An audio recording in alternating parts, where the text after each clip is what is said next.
Si vous voulez passer directement à l'épisode, un timecode est dispo en description. Avant de commencer, quelques petites précisions, notamment à l'adresse de la personne qui risque de faire la review manuelle de cette vidéo. Contrairement à ce qui en est ressorti à la première mise en ligne de la vidéo, celle-ci ne propage pas de fausses informations sur les vaccins. Il s'agit d'une vidéo présentant ce qui se cache derrière les mouvements anti-vaccins. Il ne s'agit pas d'infos médicales incorrectes, il s'agit d'une analyse d'infos médicales incorrectes et de pourquoi ces infos sont incorrectes, voire fausses. D'ailleurs là, le script a été retravaillé dans le but d'éviter toute confusion et que la vidéo, on va dire, convienne mieux aux règles de YouTube. Même si de base elle y convenait déjà. Maintenant, place à l'épisode. Quand on parle des vaccins, on observe une certaine crainte vis-à-vis de ces médicaments venant de certaines personnes. Des médicaments ? Comment ça, c'est pas des médicaments les vaccins ? Je comprends pas. Si, les vaccins sont bien des médicaments, c'est un fait avéré. Tous les vaccins existants sont considérés comme des médicaments, d'un point de vue technique. Mais pourtant, sur Internet, notamment sur Twitter, tout le monde a crié au scandale quand Delfrécy a dit que les vaccins anti-Covid étaient un médicament, enfin étaient des médicaments. Normalement, un médicament, ça se prend quand on est malade, ça se prend pas avant d'être malade. Alors non, déjà, un médicament, ça peut se prendre en préventif. C'est le cas des vaccins, par exemple. Mais aussi, par exemple, paracétamol qui peut être pris en préventif dans des cas particuliers. Par exemple pour prévenir certains effets indésirables légers du vaccin anti-Covid qui sont fréquents, comme les maux de tête et le mal au bras, suite à l'injection intramusculaire. Et les experts diplômés de la faculté de Twitter, de l'université de Facebook et de l'Institut des hautes études de la déchetterie, ils changent de domaine d'expertise tellement facilement que je pense qu'on ne devrait pas trop les écouter. Et j'ai envie de dire, c'est des experts en tout et surtout des anti-tout derrière. Bon, donc nous parlions de la méfiance de certains face aux vaccins. Il est normal de se renseigner sur les vaccins avant de se faire vacciner. Quand un nouveau vaccin arrive sur le marché, on va attendre de voir ce que donnent les données de test avant d'aller se l'injecter. On peut être volontaire pour participer au test. Ça peut arriver. Mais la majorité des personnes attendront de voir ce que donnent les tests pour prendre un médicament fiable, ce qui est normal.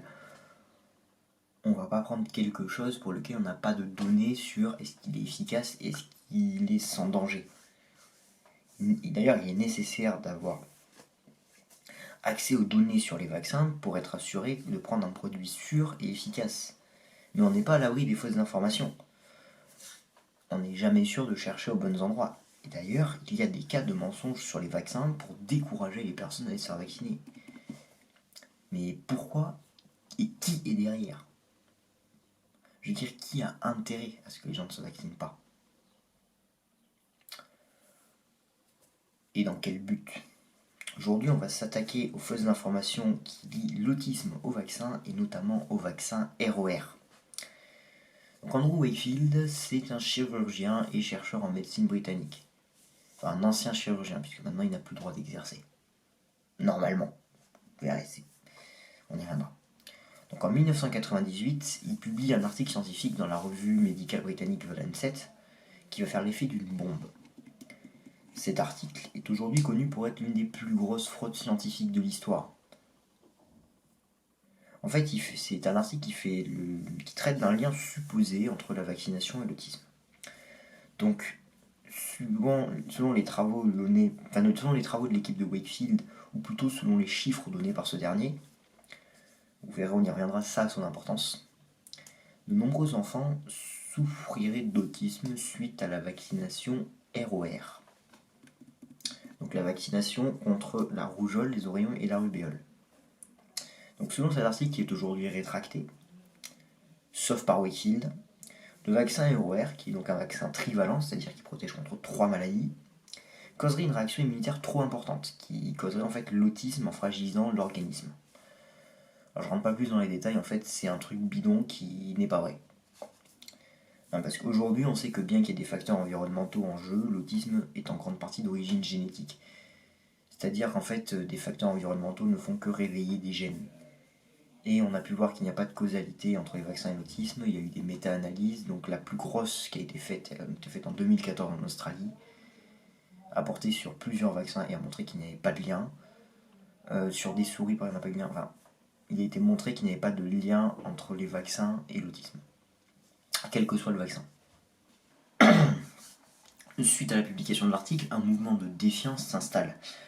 Les parents hésitent à faire vacciner leurs enfants, les autorités sanitaires hésitent à poursuivre les campagnes de vaccination, et en parallèle, on a des avocats américains qui gagnent un procès contre les labos pharmaceutiques sur des effets secondaires de la vaccination liés à l'autisme. Retenez bien cette histoire de procès. Et genre, personne ne crame le bullshit de l'article. Personne.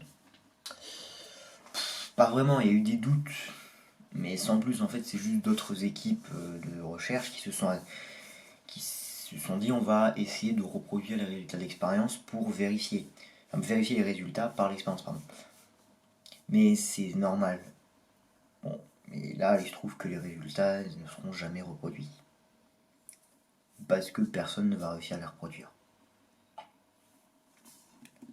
Ce qui, sur le long terme, va beaucoup semer le doute.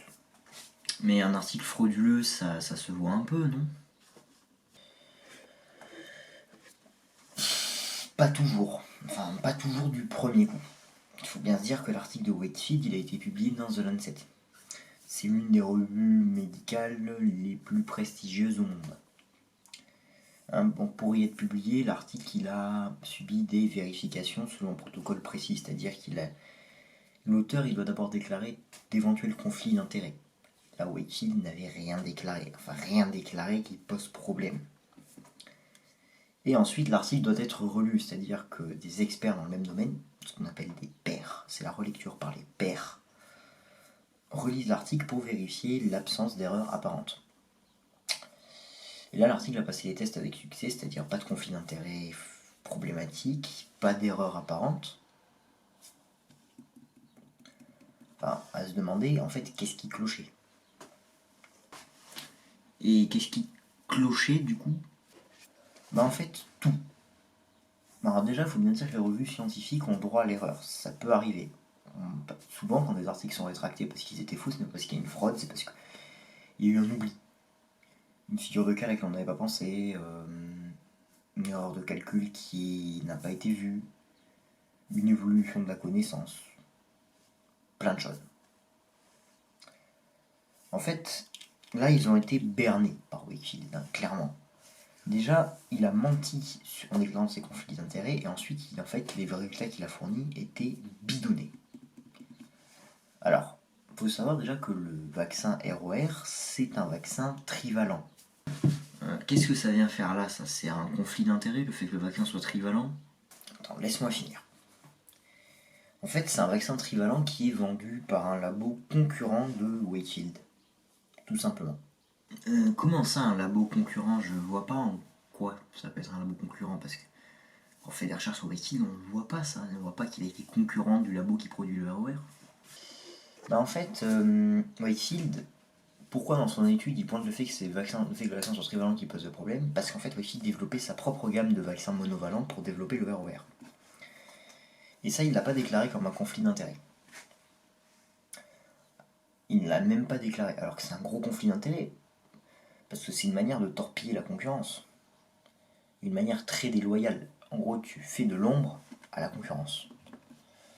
Mais bien que ce soit déjà assez grave, c'est pas le plus grave dans la catégorie des conflits d'intérêts qu'il a passé sous silence. Attends, mais qu'est-ce qu'il a fait? Il a buté un mec pour que ses résultats soient pipi, ou c'est comment? Je sais pas si vous vous souvenez tout à l'heure, les avocats américains dont on a parlé qui ont attaqué les labos pharmaceutiques en justice. Oui, et alors, tu vas me dire quoi? Wakefield était proprio du cabinet d'avocats? Pour encore plus torpiller sa concurrence, c'est ça?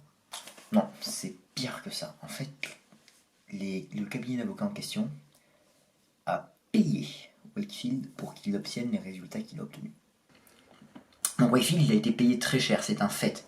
On parle de dizaines de dollars par heure de travail fourni pour ce cabinet d'avocats. Autant vous dire qu'il y en a quelques-unes d'heures. Et en parallèle, en fait, on analyse des chiffres fournis par Wakefield qui finissent par tomber. Non seulement ils sont faux, mais ils ont été rendus faux par Wakefield. En fait, certains enfants présentaient des signes d'autisme avant la vaccination, mais ça, ce n'est pas précisé dans l'étude. Ou alors ça a tout simplement été effacé. Bref, il y en a suffisamment pour créer un écart de proportion avec le groupe non vacciné et faire croire à une surreprésentation des autistes dans le groupe vacciné. Le scandale s'installe. L'ordre des médecins britanniques va entamer une procédure pour radier Wakefield. The Lancet rétracte l'article, son équipe le lâche et se rétracte de Wakefield. De l'article, pardon. Et Wakefield, lui, il fait quoi? Eh bien lui, il s'enfonce. Il continue de clamer la vérité de son article haut sur les toits. Il commence même, en fait, à nous sortir pire. C'est-à-dire que Wakefield commence à accuser les labos pharmaceutiques de vouloir le faire taire. Donc en fait, il accuse Big Pharma de vouloir le faire taire. Vous savez qu'il est défini par Big Pharma et complotiste. En fait, c'est l'ensemble des labos pharmaceutiques. C'est à partir de ce moment-là qu'on peut clairement considérer que Wakefield commence à sombrer dans le complotisme et plus précisément à devenir un leader complotiste. D'ailleurs, pour éviter d'éventuelles condamnations supplémentaires, il s'enfuit aux États-Unis où il clame directement être un médecin qui sait prévenir l'autisme et avoir des pistes pour le soigner.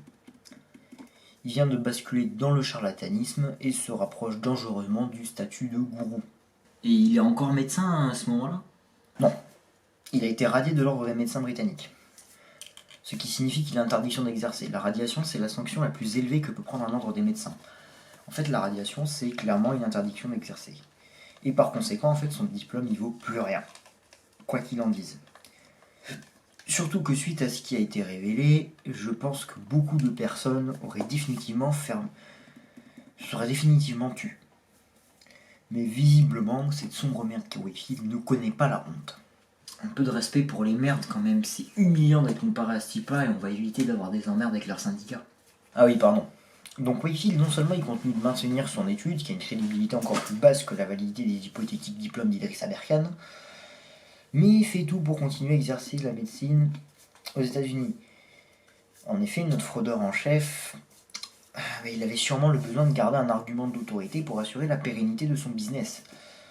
Parce que vous allez le voir, le délire anti-vax, c'est rentable pour ceux qui sont derrière. Donc je voudrais pas nous faire un petit point sur l'argument d'autorité pour ceux qui ne connaîtraient pas ce que c'est, histoire qu'on comprenne.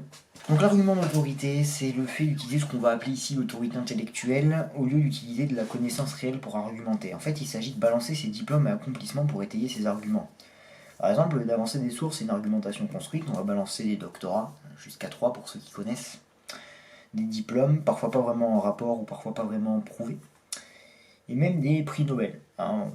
Il y a un truc qui s'appelle le syndrome du prix Nobel, ou maladie du prix Nobel, je sais plus, qui correspond au fait qu'en fait, on remarque qu'il y a des prix Nobel qui basculent dans des théories farfelues, et qui les appuient sur le prix Nobel, et que c'est pas si rare que ça. On a bien un sociologue qui utilise son statut de chercheur au CNRS pour faire de la merde, pour étayer ses propos peu fiables sur le Covid. Donc maintenant, on peut ranger ça dans notre sac à outils et on reprend. Disions que Wakefield a créé un business rentable, puisque notre fraudeur, en fait, il a également créé une autre hypothèse qu'on a légèrement abordée un peu avant. Attends, mais on dit pas émettre une hypothèse normalement? Si, mais dans le cas présent, vu des résultats littéralement inventés par notre personnage, on peut parler d'une hypothèse créée de toutes pièces puisque les données utilisées pour l'établir n'ont aucune base réelle. Cette hypothèse, c'est qu'on pourrait soigner l'autisme pour en débarrasser le patient. Dans le cas Wakefield, c'est du charlatanisme. Non, c'est pire que ça. En fait, le cabinet d'avocats en question a payé Wakefield pour qu'il obtienne les résultats qu'il a obtenus. Dangereux. Mais attends, on maîtrise des suivis thérapeutiques pour les autistes. En quoi ça serait du charlatanisme? Je ne pense pas qu'un vrai médecin utiliserait les traitements dont on va parler. Ou plutôt qu'un médecin digne de ce nom utiliserait les traitements dont on va parler. Déjà, il faut savoir que Wakefield a lancé une structure pour la promotion de traitements contre l'autisme et la promotion de ses intérêts financiers, de ses théories contre les vaccins. Cette structure, elle est présentée comme une fondation caritative. Genre fondation Bill Gates. Pas vraiment, je pense qu'on est plutôt du côté de l'élevage de poules aux œufs d'or en batterie. Donc cette structure, c'est une sorte de grand réseau de thérapeutes plus ou moins compétents, plutôt moins que plus d'ailleurs, vendant des traitements plus ou moins douteux contre l'autisme. On va dire que ça va des amulettes au poison en passant par beaucoup d'argent pour ceux qui les vendent. Faut savoir que les personnes qui font la promotion de ces traitements interdisent aux parents de révéler ce qu'ils donnent à leurs enfants. On dirait un délire de rite un peu occulte qu'il ne faut pas révéler aux initiés. Aux non-initiés, pardon. Et autre point important, la plupart des parents qui utilisent ces traitements n'ont pas vraiment conscience de ce qu'ils font. La plupart d'entre eux ont été manipulés par des personnes qui tiennent pour eux des gourous détenant l'unique solution à leur malheur. En effet, hein, c'est difficile parfois de se retrouver avec un enfant autiste chez soi. Et en fait, ces personnes, ils exploitent la détresse de ces parents qui ne savent pas quoi faire avec un gamin qui, en fait, a des troubles du comportement qui peuvent être problématiques. Et en fait, souvent, c'est très difficile au début. Et eux, ils vont exploiter à ce moment-là la détresse des parents pour les manipuler. Hein. Voilà, c'est malheureux. Bon, donc dans les traitements, on trouve par exemple des pierres supposées rétablir le bon fonctionnement du corps par contact, magnétisme ou ingestion. Voilà, vous vous doutez bien que l'ingestion est plus dangereuse dans le cas présent. On n'a aucune preuve d'efficacité de ces traitements, enfin du moins aucune trouvable dans la littérature scientifique. Hein, et là, je tiens à faire remarquer une chose. Le comportement de Wakefield et de ses disciples me fait penser à une autre chose grave, en dehors du sectarisme et du délire. J'ai l'impression que les disciples de Wakefield, hein, donc dans les leaders, hein, on va plutôt dire ces apôtres, ils considèrent l'autisme comme un problème à supprimer. Alors effectivement, l'autisme c'est un trouble comportemental et effectivement, ça peut être pas mal de chercher à améliorer le quotidien des personnes autistes. On peut améliorer ce quotidien en améliorant leur inclusion dans la société par exemple, ou en les aidant. Mais là, ce qu'ils font, c'est pas les aider. Mais vraiment pas. En fait, j'ai l'impression qu'en exploitant la détresse des parents et en leur imposant le silence sur les traitements expérimentaux qu'ils leur font subir, ils essayent plus ou moins de définir l'autisme comme un facteur d'exclusion plus ou moins systématique de la société. En fait, via ce silence qu'ils leur imposent, ces parents ne parlent pas aux autres, ils s'isolent. Donc tu te retrouves avec des personnes qui sont isolées et qui vont sombrer dans de l'obscurantisme, clairement. Malheureusement pour eux. Et en fait, j'ai l'impression qu'avec tout ça, ils stigmatisent les autistes comme des handicapés qui doivent subir des traitements douteux et dangereux. Et j'ai même l'impression que sous couvert de leur pseudo-humanité, pseudo-humanité qui est là pour l'intérêt financier, en plus ils essayent de mettre les autistes à l'écart de la société. Mais on y revient plus tard parce que vous allez voir qu'il y a bien pire. Parce que maintenant on va parler de ce qui est probablement le pire traitement proposé par ces charlatans pour soi-disant guérir l'autisme. L'eau de Javel. De la putain d'eau de Javel. En gros, ces sous-raclures de merde, ils ont eu l'idée de... un peu de respect pour les raclures quand même, ne les compare pas à ces gens-là. Ah oui, pardon, mais du coup, qui est-ce qu'on pourrait les comparer? Parce que j'ai pas vraiment d'idée. En vrai, c'est compliqué, on devrait éviter des emmerdes avec les syndicats des raclures, des merdes, des ordures, des cons et des déchetteries. J'ai bien Mengele en tête, mais c'est un peu glissant comme comparaison. Très brutal. Au vu de ce qu'on va voir, j'ai pas l'impression que cette comparaison serait illogique, bien qu'extrême, parce que, au vu des effets de l'eau de Javel, tu sais. Donc l'idée qu'ont eu nos charlatans, c'est de refiler de l'eau de Javel aux gamins autistes. Il s'agit d'administrer le produit sous forme de lavement ou de le faire ingurgiter au pauvre gosse qui doit subir ça. Pour rappel, la Javel c'est un produit toxique qui peut être mortel une fois dans le corps humain et qui cause des séquelles très graves. Perte de dents, de cheveux, décoloration de la peau, plaies, à l'intérieur même quand c'est avalé. C'est du chlore. Je vous rappelle que le chlore ça a été un gaz de combat qui détruisait les poumons. Je pose ça là. Mais attends, du coup, comment ça se fait que des parents refilent ça à leurs enfants sans se poser de questions? Parce que la Javel, quand même, c'est connu que c'est dangereux. Enfin, je sais bien qu'il y en a qui en ont pris suite à ce que Trump l'a dit, mais quand même. C'est une bonne question. De un, pensez bien que le produit n'est pas clairement présenté comme de la Javel. On va dire que c'est présenté comme un traitement magique par un gourou sous un autre nom. Et de deux, en fait, le traitement il est présenté par une personne qui est un gourou, pour ceux qui croient ce qu'il dit. On rappelle que ces personnes-là ont été embrigadées dans un truc sectaire, via du prosélytisme, clairement. Donc ceux qui font la promotion de ces traitements en mentant sciemment sur leur efficacité et leur innocuité, dans le cas de la Javel, et d'autres poisons, parce qu'il y en a d'autres sûrement, je vous mettrai des sources vers des trucs qui répertorient tous les traitements qu'il y a. Il y a des trucs, c'est affreux, ce que ça peut causer. C'est clairement des criminels, ils ont clairement des morts sur la conscience. Je me demande même si leur volonté, sous prétexte de soigner l'autisme ne serait pas une volonté eugéniste. D'éliminer les autistes qui ne rentreraient pas dans, dans leur modèle de société en fait. Donc pour rappel, essayer de réellement soigner les autistes, les personnes qui ont des troubles autistiques, réellement les accompagner, essayer de vraiment les soulager de leurs problèmes, de leurs troubles comportementaux pour qu'ils soient mieux inclus dans la société, etc. C'est une très bonne chose. Mais éliminer l'autisme, c'est pas éliminer les autistes. Là, on parle d'éliminer les autistes en leur refilant la javel. Là, on est sur de l'eugénisme. Alors, je suis désolé, c'est extrêmement violent ce que je dis là, mais on est clairement sur quelque chose qui se rapproche de ça. Et moi, ce qui me fait peur, c'est que ces gens-là sont en liberté. On l'a vu, ces personnes-là, c'est des gourous d'une mouvance sectaire qui entraîne des parents souvent innocents, désemparés face au handicap de leurs enfants, dans des pratiques qui ressemblent de plus en plus à des pratiques occultes, des rites occultes. En fait, ces gourous, ils entraînent leurs adeptes vers un obscurantisme qui les éloigne de la médecine, de la science, de la société même, et qui les met en danger. Je ne sais pas si vous vous rendez compte que des parents les suivent aveuglément et refilent la javel à leurs gosses.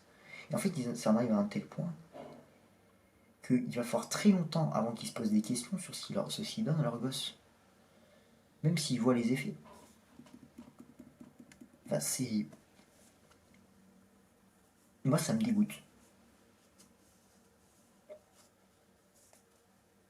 J'ai aucun respect pour ces leaders-là. Très clairement. J'ai aucun respect, aucune empathie, aucune bienveillance envers ces gens-là. Je le dis. Demain, il y a un de ces mecs qui traverse la rue devant moi. Je sais pas si je serai le genre de personne qui n'hésiterait pas à ne pas freiner.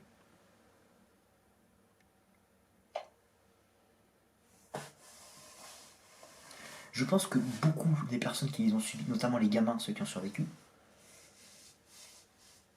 honnêtement, ces personnes-là sont au tribunal. Je suis à la place du juge, j'ai aucune empathie. Aucune. Je le dis, c'est honnête. Ces personnes-là n'ont même pas leur place dans la société.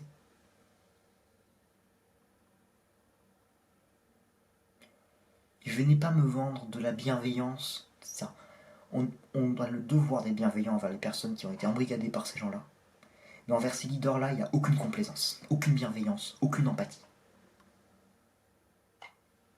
Je n'ai aucune empathie pour des assassins.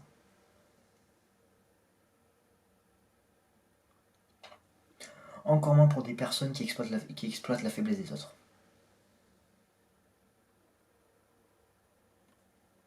Bienveillance n'est pas complaisance.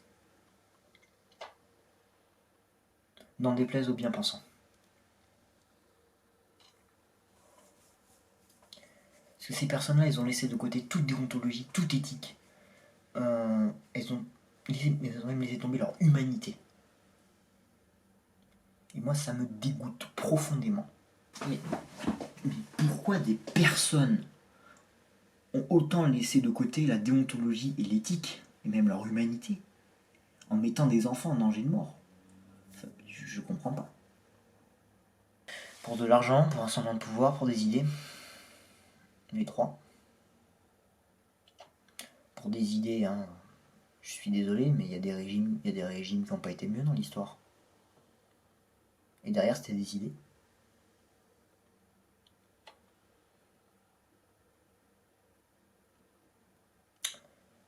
Sans vouloir comparer, l'eugénisme a été une idéologie politique.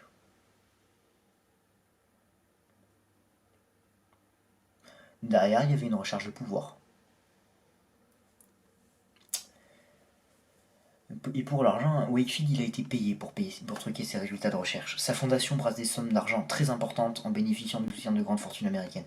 Il vend des documents et des conférences sur les vaccins bourrés de fausses informations et se fait ainsi de très gros revenus. Pour info, vous pouvez obtenir des renseignements très poussés sur la vaccination gratuitement en faisant des recherches sur internet. Avant d'acheter de la connaissance et de l'information, essayez de l'obtenir gratuitement. Ça vous amènera à faire des recherches, à travailler la recherche de source. Ça peut aussi éviter de se faire pigeonner par un divisio qui fait payer 2€ des dépôts de plainte qui, on le rappelle, sont gratuits en France. Dépôts de plainte rejetés. Et le mec s'est fait 20 000 boules dans l'affaire. Et bien sûr, Wakefield il fait également de l'argent sur des dons de la part de ses fidèles de la secte anti-vax, sur des films, sur de la vente de pseudo-traitements, sur de la vente de pseudo-dépistage, et son entourage il est pas en reste. Le mec plume littéralement ses pigeons. Et bon, je suis désolé d'appeler ces gens-là pigeons. Franchement, je suis vraiment, parce qu'il y a personnes là-dedans qui se sont vraiment fait manipuler. Et j'espère bien que ces personnes-là en sortiront un jour. L'obscurantisme n'a pas sa place dans notre société. Malheureusement, les mouvements anti-vax qui profitent de la crédulité des gens, il y en a beaucoup. Il y en a beaucoup, beaucoup, beaucoup. Moi, ça me débecte. Je le dis honnêtement. Bon, voilà, gardons-en pour plus tard, vous voulez bien? Bon, cette vidéo est finie. Je suis désolé si j'ai été assez violent dans mes propos par moment, mais il y a un moment où on parle de personnes qui mettent en danger des gosses. On parle de personnes qui sont des meurtriers. Parce qu'ils sont aussi la source d'une baisse de couverture vaccinale de la rougeole, contre la rougeole, par exemple, et d'épidémies de rougeole, de rubéole, d'oreillons, etc. Moi, je vous cache pas que ça me révolte. Voilà, donc vous pouvez vous abonner, liker, partager, commenter la vidéo. Ça coûte rien, vous pouvez activer la cloche aussi si vous vous abonnez. Vous avez la chaîne secondaire en description, vous avez tous les réseaux en description, vous avez les Discord en description. Voilà. Qu'est-ce que je voulais dire? J'espère que cette vidéo vous aura vraiment plu. Voilà, j'ai tout fait pour qu'elle puisse être remise en ligne. Si vous êtes arrivé jusqu'à là, c'est qu'elle est bien passée. Voilà. Et moi sur ce, je vous dis à bientôt dans une prochaine vidéo. Ciao.